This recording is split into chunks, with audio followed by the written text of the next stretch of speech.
So yeah, it is the appeal, the Giggle v. Tickle appeal. This is the what is a woman case. We have a male person, a man, claiming to be a woman versus me, an actual woman, and a court has to decide what a woman is and if men who claim to be women are legally women and therefore able to come into female-only spaces, sports, services, whatnot.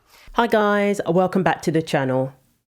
So the appeal commenced yesterday, the Tickle v Giggle case, which I guess is now Giggle versus Tickle. We have been anticipating this appeal for a year now. Unfortunately, Sall lost her case in 2024, where a trans-identifying male tried to get on her women-only app. And when he was thrown off the app, he sought legal action claiming discrimination. And unfortunately, the judge decided that it was discrimination under the Sex Discrimination Act because sex is changeable. That was the state of affairs last year, and let's hope things will be different this time around. So you can watch the case live here on YouTube. Remember, they're like a day ahead. They live in the future and, figure out the time difference. And you can watch it on YouTube. I tried to get through it yesterday. It wasn't very easy, but you can imagine actually being there. It's a 4-day trial. So by the end of the week, we should have the decision. So yesterday, they had to decide whether certain groups were allowed to be part of the appeal. We had groups on Sall's side, a lesbian action group, for example. They don't want to have to accommodate men into their public events. They don't want to have to be told men who identify as women should be allowed into your public events, should be allowed onto your dating apps. And it's kind of like a LGBT civil war going on because Tickle, the trans-identifying male at the centre of this case, he is being backed by Equality Australia, which is saying that it's unlawful or discriminatory to say that trans-identifying males cannot go and join groups that are for lesbians. So there were different groups wanting to get onto the case. And then we had the Sex Discrimination Commissioner also wanting to get involved in the case. And this was particularly alarming. Shows how far we have moved away from reality. So the Sex Discrimination Commissioner was arguing that references to pregnancy, references to rights for pregnant women or females who have the capacity to bear children also applies to men who identify as women. Now, anybody with any sense knows that the Sex Discrimination Act initially referred to females when the word woman was used, because otherwise there wouldn't be references to pregnancy and rights for pregnant women if that was the case. He wasn't talking about gender identity. That's what Sall initially argued. However, this Sex Discrimination Commissioner is saying that no, it includes men. And unfortunately, the main reason for that, why she's even able to begin to argue that, yes, it's a woman, is because of the changes that were made in 2013 to the Sex Discrimination Act, where the word woman was essentially made meaningless because it then included gender identity. This was all under a female Prime Minister, Julia Gillard at the time. And this happened when I was living in Australia. I had no idea what was going on. I was not paying attention. I was just enjoying myself, living the life, and not knowing that the female Prime Minister had essentially erased my rights as a woman. So because of the changes in 2013, this is where we're at now. The Sex Discrimination Commissioner not standing with women. Explain that to me, because I would have thought that role was designed to stand up for women's rights. And this is the most critical women's rights issue in this country right now. We're not Afghanistan. We have rights. We have equal rights. But they're being eroded with this particular ideology. Yeah, I mean, it's not just the Sex Discrimination Commissioner's role is designed to protect them. The Sex Discrimination Act was designed. It was enlivening CEDAW, which is a UN convention that we'd signed in 1983, put it into the Sex Discrimination Act in 1984. And it was specifically about protecting rights. It was very specific to women. What happened then in 2013 under the Gillard government, there were amendments that brought in gender identity. Yeah. While you have now the Anna Cody, who's the Sex Discrimination Commissioner, interpreting the Act as this intersectional DEI absolute just vomit bucket of nonsense, The reality is that even just putting gender identity into the Sex Discrimination Act, that doesn't mean that women aren't adult human females. That doesn't mean men are women. That doesn't mean that trans women is a specific protected quality. It means that gender identity is protected in the Sex Discrimination Act. That means that your expression, whatever that means to you, the fluidity of that, the subjectivity of that, it wasn't very much defined because of how fluid it is. That's protected, fine. If you're a guy, wear a dress, get on with your life, who cares? But it doesn't make you a woman. In reality, it shouldn't make you a woman in law, and you can't come into our spaces. It's as simple as that. We know you're men. Trans women should be able to access legal protections available to pregnant or potentially pregnant women, the Sex Discrimination Commissioner has claimed in an extraordinary submission lodged with the federal court.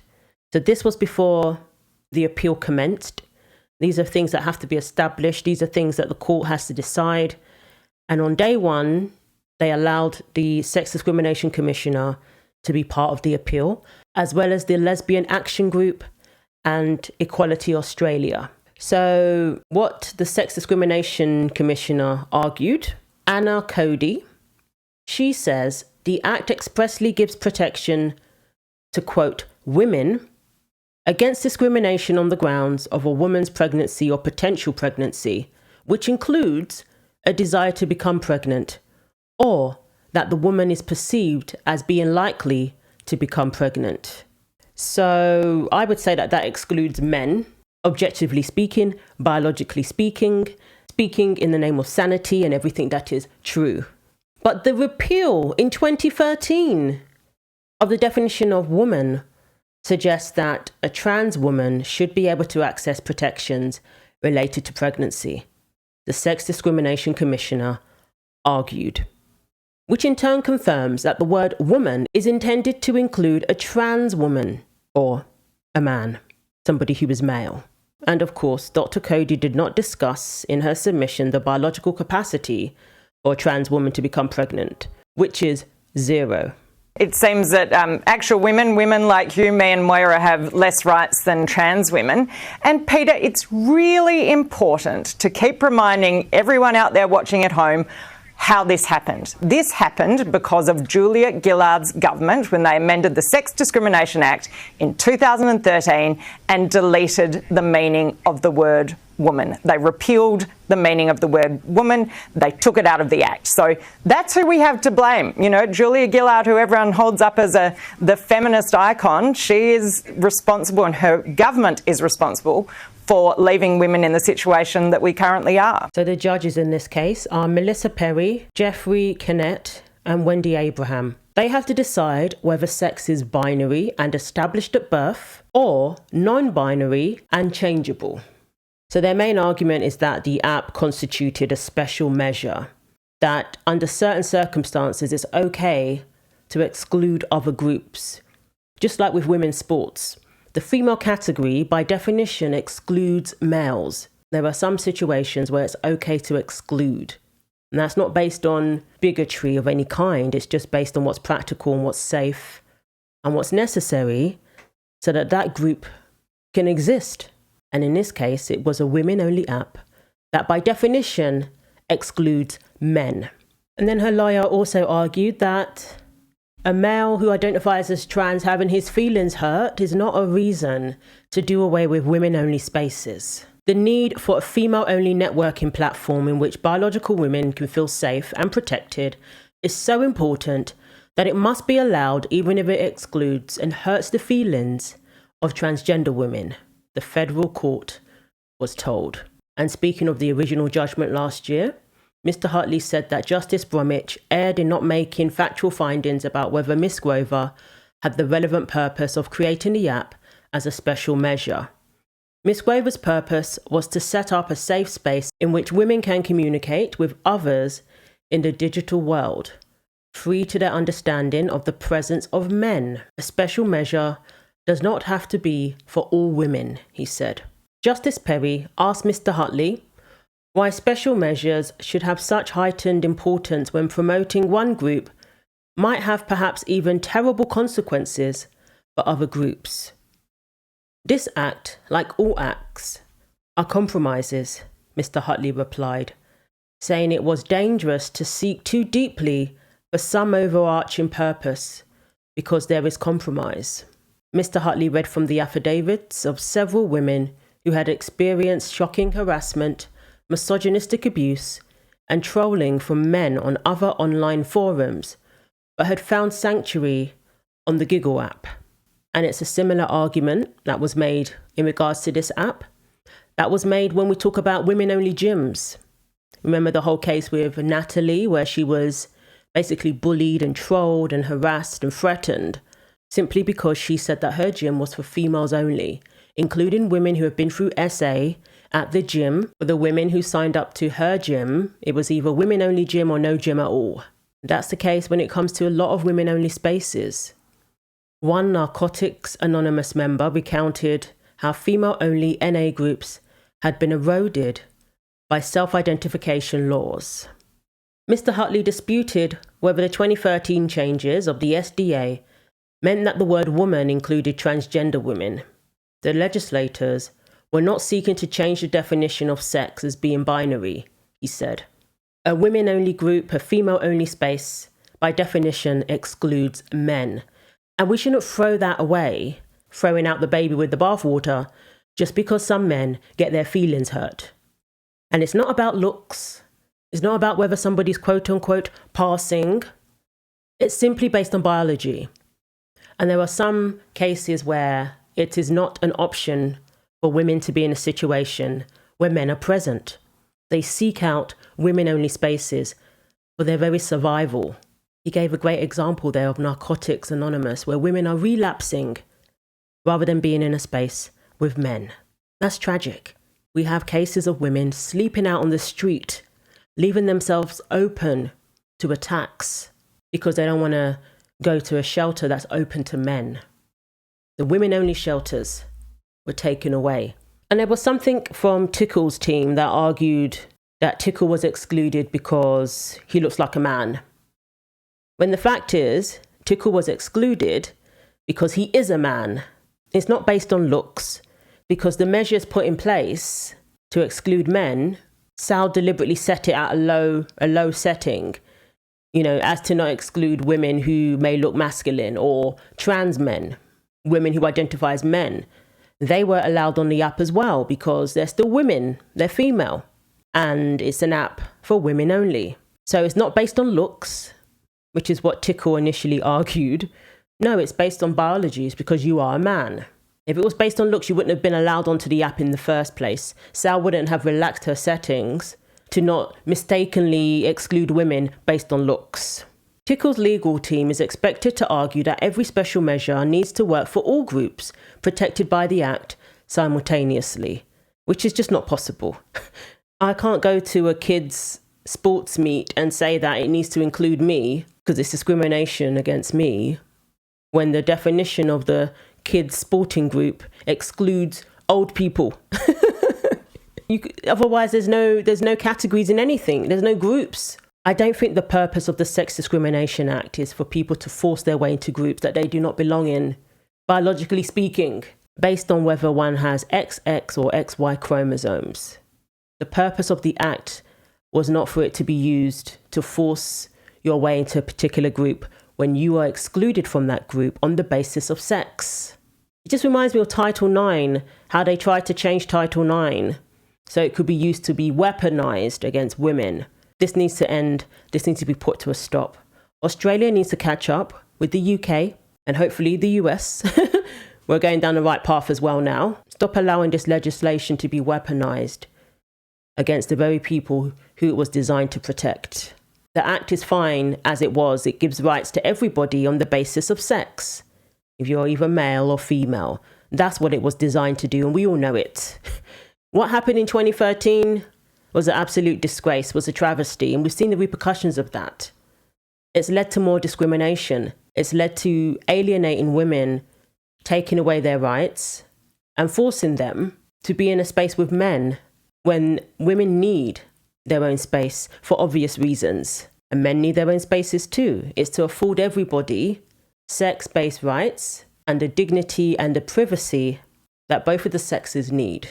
And to even begin to claim that it includes men even for matters related to pregnancy shows how far we've fallen away from its original purpose. I think that's a waste of time. I think it's a waste of the court's time. It's a waste of resources, trying to do mental gymnastics, just so we can push through this lie that men can be women. So Linda Blade said, "What horrified me today while listening to the live feed of the @Sal Tweets tribunal was hearing the judge use the GI cult terminology of cis women and passing. This signals to all concerned that she holds the belief that any man could be a woman. Therefore, no woman has a right to judge if he enters her space. This is akin to appointing a person who believes all women are witches as the judge at the Salem witch trials. It goes without saying that she will find any woman guilty. This judge is compromised. #no justice can be expected. #no confidence that women in Australia will be protected." So it's very telling when we have judges using terminology that's embedded in gender ideology. And it does bring into question the recourse that regular people have when those in authority, in positions of power, are taken in by gender ideology. They're signalling where their allegiance lies. The good news is that there are 3 judges though, and they have to decide the case on a vote. I believe it's the majority vote that wins if they can't decide unanimously. So on a lighter note, but certainly not a less expensive note, Sal was lumbered with a $10,000 cost in damages from the last case because she chuckled in a reference to smelly men's locker rooms and a candle that represented that, shall we say. I'm not sure if this has been decided yet, but this was one of the things that is yet to be decided. The court may have to decide whether to allow into evidence an SBS television show in which Tickle describes realising that he is transgender at the age of 26 because he didn't like the smell of the male changing rooms. Miss Grover wants the Insight programme admitted because it is the basis of her claim that she should not have to pay the $10,000 in damages awarded against her by Judge Robert Bromwich last year because she had laughed at a reference to it in cross-examination. Miss Grover says she shouldn't have been penalised for that brief giggle, for that brief giggle when Tickle was asked to look at a piece of satirical merchandise, a scented candle featuring a caricature of Tickle and a speech bubble reading, "So I realised I was a woman because I hate the smell of balls." Obviously, the response to that is going to be at least a chuckle, at least. Even in court, that is a natural reaction. What did you want her to do? Cover her face? It's ridiculous. Think of something really sad so she doesn't chuckle. The candle, which was not produced, sold, nor endorsed by Grover, mocked Tickle's suggestion on the Insight programme that the realisation of being a woman was due to an aversion to the smell of men's locker rooms. I mean, if that's all it takes to be a woman, no wonder we're having all these men wanting to come into our spaces. So Sal's legal team called it a momentary reflective laugh, and they're saying that this is protected by the implied freedom of political communication under the Constitution. If the freedom protects mockery, it protects response to mockery as well. So the candle was to symbolise the subjectivity and reversibility of gender identity claims advanced by males seeking access to female-only spaces. That's all you've got to do these days. Oh, well, I don't like the smell of men's locker rooms, so that makes me a woman. So Tickle's lawyer wrote to Sal last week saying that their client did not consent to the SBS programme being admitted, as this new evidence was not available to the trial judge. Why not be proud of this documentary and let the judges see how much of a woman Tickle is? That's what I say, but apparently not. And I'll end on this very important note. This is a huge weight upon Sal's shoulders, single-handedly fighting for the rights of women and girls. Obviously, she has a lot of support, which is great. But this is all on her. She's the one who decided to fight this. and not just, let the person onto the app and, not say anything. She decided to fight this all the way. She's decided to not give up despite losing last year, pushing on with this appeal. So let's pray for good news by the end of the week.